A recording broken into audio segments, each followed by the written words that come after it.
Social network की दुनिया है। आज दुनिया में ज्यादातर लोग फेसबुक, इंस्टाग्राम और ट्विटर इस्तेमाल करते हैं और साथ में हम जाने अनजाने हल्के फुल्के जोक, फोटो या टेक्स्ट के रूप में शेयर करते हैं। इसे हम मीम भी कहते हैं। इस मीम शब्द का हमारी कहानी और ओरिजिन ऑफ लाइफ से गहरा रिश्ता है। 1976 में एक किताब छपी और बहुत ही थोड़े से समय में इसको लिखने वाला शख्स रिचर्ड डॉकिंस मशहूर हो गया। रिचर्ड डॉकिंस की इस किताब ने जीवन की कहानी को एक अलग ढंग से समझाया, जो कि जीन के इर्द गिर्द घूमती है। और इस किताब में डॉकिंस ने इसी जीन से मिलते जुलते शब्द मीम का इजाद भी किया, जो कि आज के सोशल नेटवर्क साइट्स का केंद्र है। क्या है ये जीन? क्या है डॉकिंस के जीन सेंटर्ड आइडिया और कैसे जुड़ा है ये दुनिया के सबसे बड़े रहस्य जीवन से? ये है हमारा आज का लक्ष्य।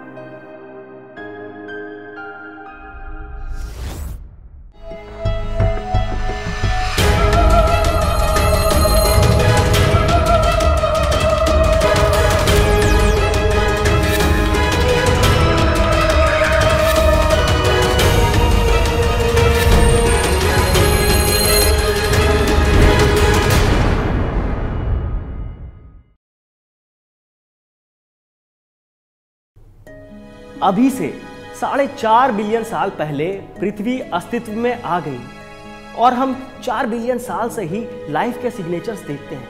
इसका मतलब है कि लाइफ को बनने में ज़्यादा समय नहीं लगा। लेकिन लाइफ चीज़ क्या है, पहले हम ये समझने की कोशिश करते हैं। ऐसा माना जाता है कि किसी भी चीज़ को जीवित कहने के लिए 2 रिक्वायरमेंट्स हैं। पहला रिक्वायरमेंट ये है कि वो चीज़ अपने आसपास के चीज़ों को खा सके, उन्हें इस्तेमाल करके बड़ा हो सके, ग्रो हो सके। इसे मेटाबॉलिज्म कहते हैं। दूसरा रिक्वायरमेंट ये कि वो अपना ही कॉपी बना सके, मतलब रिप्रोड्यूस हो सके। हमने देखा कि 4 फ्री इलेक्ट्रॉन होने वाले कार्बन में लंबे चेन बनाने की एक अद्भुत क्षमता है। अगर इन्हीं लंबे चेन में एमोनिया और पानी के मिलने जैसा कुछ हो जाए तो वो चीज़ बनती है जिसे हम न्यूक्लिक एसिड कहते हैं। इनमें डीएनए और आरएनए शामिल है। और अगर इन्हीं लंबे चेन में अगर पानी एक खास तरीके से जुड़े तो वो चीज़ बनती है जिसे कि हम फैटी एसिड कहते हैं। अब फैटी एसिड एक बड़ी मज़ेदार चीज़ है। ये एक ऐसी चीज़ है जो एक तरफ से पानी को पसंद करती है और दूसरे तरफ से पानी को पसंद नहीं करती है। अब इसी कश्मकश में वो एक गोले का रूप ले लेती है। तो जो साइड पानी को पसंद करता है वो बाहर चला जाता है और जो साइड पानी को पसंद नहीं करता है वो अंदर छुप जाता है। अब 4 बिलियन साल पहले यही न्यूक्लिक एसिड एक बार किसी तरह से इस गोले में बंद हो गए और पहली बार सेल का निर्माण हुआ। क्या हम लाइफ के बनने के प्रोसेस को समझते हैं? शायद पूरी तरह नहीं। पूरे दुनिया भर के लैब्स इसको समझने की कोशिश कर रहे हैं और इन्हीं में से एक यादगार कोशिश की थी अभी से 65 साल पहले 22-23 साल के एक लड़के ने, जिसका नाम था स्टैनली मिलर। अपनी पीएचडी के दौरान मिलर ने उस जमाने के बड़े साइंटिस्ट हैरोल्ड यूरे का एक लेक्चर सुना, जो कि पृथ्वी की शुरुआती दिनों में जीवन की शुरुआत पर था। ये लेक्चर सुनकर स्टैनली मिलर की नींद उड़ गई और वो खुद इसको टेस्ट करने के लिए दीवाना हो गया। 1 साल तक इसके असफल कोशिश के बाद वो खुद हैरोल्ड यूरे के पास पहुंच गया। यूरे को खुद इस एक्सपेरिमेंट में ज्यादा फायदा नहीं दिखा। उसने मिलर को कुछ और करने की सलाह दी, लेकिन मिलर साहब पर एक अलग ही भूत सवार था। उसने कह सुन के यूरे को इसके लिए राजी करवा लिया। स्टैनली मिलर का प्लान था कि वो जो शुरुआती पृथ्वी का माहौल था, जिसके वातावरण में अमोनिया, मीथेन, हाइड्रोजन गैस भरी हुई थी और लगातार बिजलियां गिर रही थी, ऐसा ही कुछ माहौल लैब में तैयार किया जाए। यूरे ने इसको पूरा करने के लिए सिर्फ 6 महीने की मोहलत दी। मिलर ने लैब में ऐसा कुछ एपरेटस बनाया और इन गैसेस में इलेक्ट्रिक स्पार्क दौड़ाने लगा। केवल 2 हफ्ते में उसने देखा कि फ्लास्क में भूरे रंग का कुछ कीचड़ जैसा जमा होने लगा। ये बात आने वाले दिनों में दुनिया को हिला देने वाली थी। जब उसने इस कीचड़ को टेस्ट किया तो पाया कि उसके अंदर कई तरह के अमीनो एसिड बन गए हैं। अमीनो एसिड वही चीज है जिनसे प्रोटीन बनता है और इससे हमारा पूरा शरीर बना हुआ है, और शरीर के अंदर के जितने जरूरी प्रोसेस हैं उन्हें प्रोटीन ही अंजाम देता है। आखिर ये केमिकल्स इस प्रोटीन को बनाते कैसे हैं? ये जो तस्वीर है बायोलॉजी की दुनिया की सबसे मशहूर तस्वीर है। ये डीएनए की तस्वीर जिसके अंदर प्रोटीन बनाने का नुस्खा छिपा हुआ है।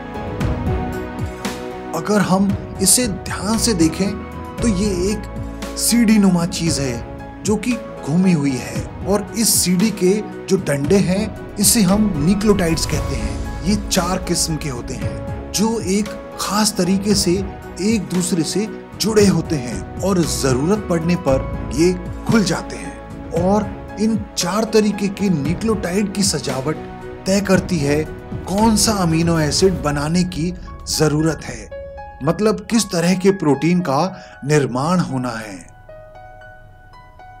ये एक जबरदस्त विचार है जिसे हम बाद में बड़े डिटेल में देखेंगे। पहले हम स्टैनली मिलर की कहानी में वापस आते हैं। फ्लास्क में एमिनो एसिड मिलने के बाद मिलर के गुरु हैरोल्ड उरी ने इसे तुरंत छपवाने के लिए कहा, लेकिन 22-23 साल के लड़के की बात को ज्यादा लोग सीरियसली नहीं ले रहे थे। उस समय के जो ज्यादातर बड़े जर्नल्स थे वो इसको छापने से बचते रहे, लेकिन इसके बाद हैरोल्ड उरी जो खुद एक नोबेल प्राइज विजेता थे, उन्होंने अपना वजन इस्तेमाल किया और इसे छापा गया।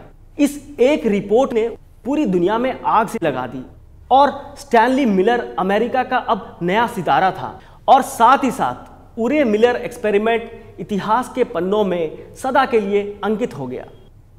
लाइफ एक बहुत ही कॉम्प्लेक्स प्रोसेस है। स्टैनली मिलर के शुरुआती सफलता के बाद आज कई साल बीत चुके हैं, लेकिन अब भी हम लाइफ को समझने से काफ़ी दूर हैं। हम शुरुआत से लाइफ को लैब में नहीं बना सके हैं।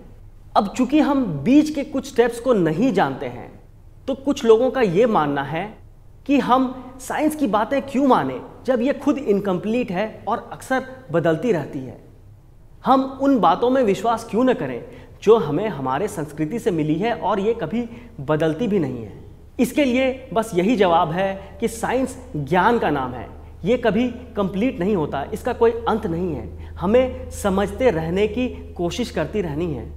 अगर हम बीच के कुछ केमिकल या बायोलॉजिकल स्टेप्स को नहीं समझते तो हम उन सारे थ्योरीज को कूड़े में नहीं फेंक सकते जो सच साबित हो चुके हैं, और उनको इस्तेमाल करके हम रोजाना नए इलाज करते हैं, नई दवाइयां बनाते हैं। तो थ्योरी ऑफ इवोल्यूशन को फेंक देने जैसी बेवकूफ़ी और जहालत की बात हो नहीं सकती। ये किसी भी समाज को एक कदम आगे ले जाने के बदले 10 कदम पीछे ले जाने की ताकत रखती है। शुरुआत में जब धरती पर लाइफ नहीं बनी थी, वैसे ही गैसेस थे जो तकरीबन हर ग्रह पर होते हैं, जैसे अमोनिया, मीथेन, हाइड्रोजन आदि।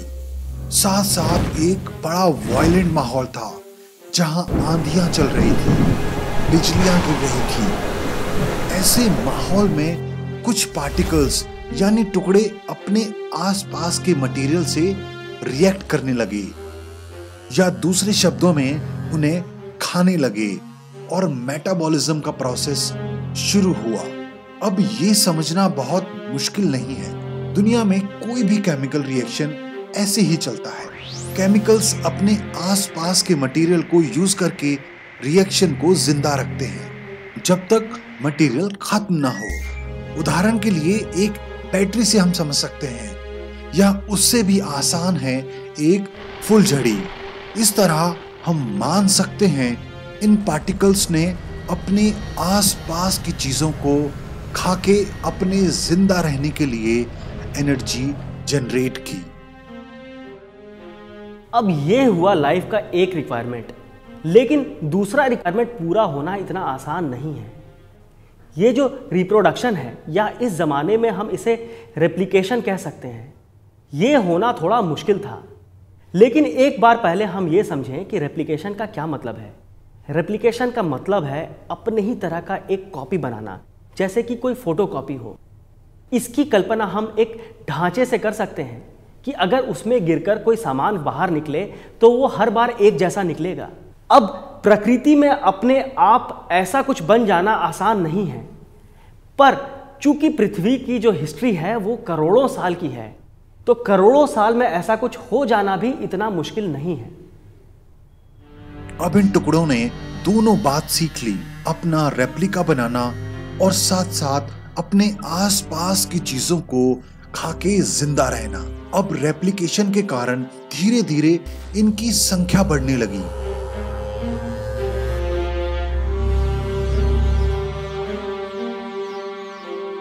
अब समय के साथ कुछ ऐसा हुआ जो इवोल्यूशन के लिए बेहद जरूरी था। इसे कहते हैं म्यूटेशन, या आसान भाषा में हम इसे एक गलती कह सकते हैं। जब भी किसी चीज की कॉपी बनती है तो उसमें गलती होने के चांसेस हमेशा होते हैं। अगर हमें एक पूरी किताब को शब्द दर शब्द, अक्षर दर अक्षर कॉपी करने को कहा जाए तो हम चाहे कितने भी सतर्क रहें, कुछ ना कुछ गलतियां जरूर होंगी। और ऐसी किताब को कई बार, हजारों बार कॉपी करना पड़े तो जाहिर सी बात है चंद गलतियां तो होंगी ही। बस यही गलतियां हैं जिन्होंने इतने डाइवर्स, इतने विविध नेचर यानी प्रकृति को पैदा किया।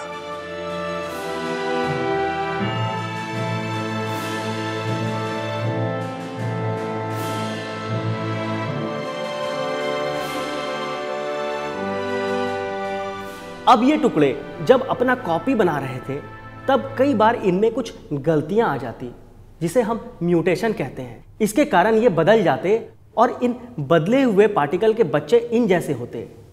तो जहां पहले केवल एक तरह के टुकड़े थे, अब ये कई तरह के जातियों में बदलने लगे। और ऐसा हुआ कि पूरा एरिया इन जातियों से भरने लगा। लेकिन आसपास का जो रिसोर्स था वो लिमिटेड था। अब ऐसी स्थिति में क्या होता है?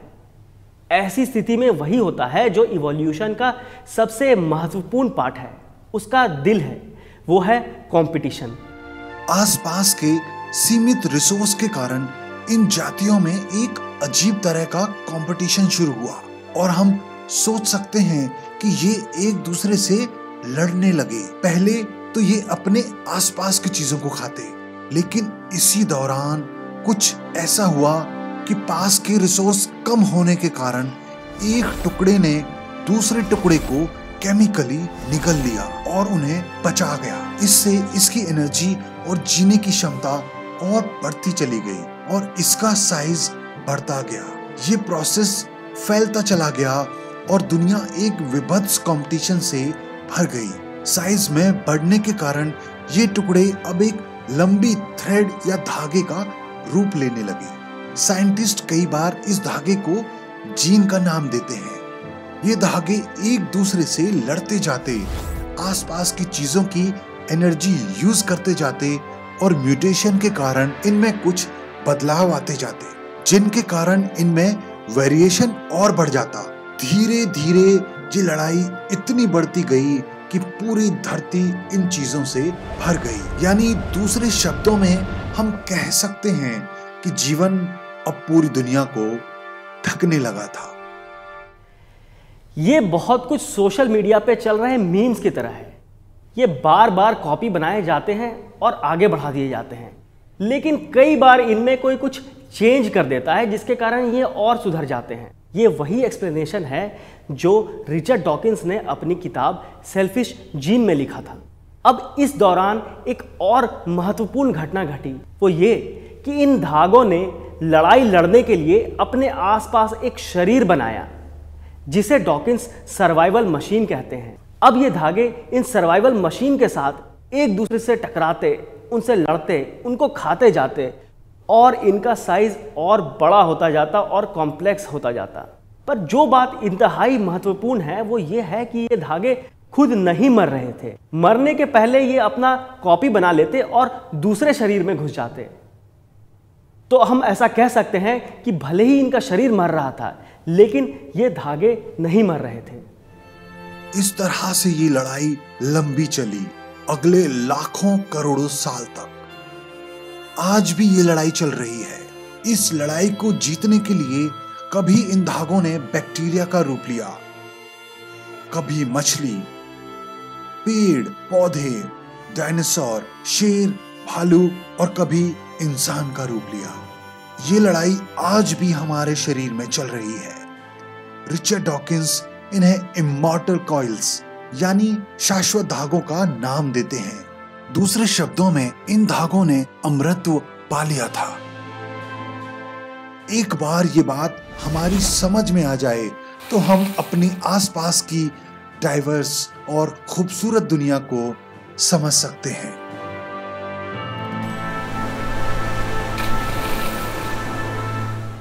जीवन को समझना एक मुश्किल काम है। इसको समझने की कोशिश मानवता सदियों से कर रही है।